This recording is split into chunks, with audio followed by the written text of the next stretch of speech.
அப்பா என்ன பண்ணிட்டீரா? சும்மா தான் பாப்பா இருக்கிறேன். இதெல்லாம் எடுத்து வச்சிட்டு இருந்தேன். எடுத்து வைக்கிறியா? சாப்பிடல. அது மூடி தானே இருந்துச்சு, நீ ஏன் எடுத்த? சும்மா தான் இதை எடுத்து பார்த்தேன். அப்படியா? அதெல்லாம் இப்படின்னா எடுத்து இப்படி எடுத்து இப்படி எல்லாம் சாப்பிடவே இல்லை பத்த. என்னதே சாப்பிடலையா? அப்ப என்ன பண்ற நீ? சும்மா பாது இருந்தேன். இரு அம்மாவை கூப்பிடுறேன். வேண்டாம் வேண்டாம் வேண்டாம். இரு அம்மாவை கூப்பிடுறேன். இல்ல வேண்டாம் பாப்பா. நீ எடுத்தெல்லாம் ஒன்றும் வைக்க வேணாம். வச்சுட்டமா பாப்பா, கூப்பிடாத அம்மால.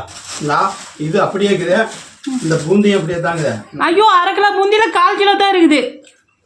நான் சாப்பிடவே இல்லை. அது அங்கேயே இருக்குது.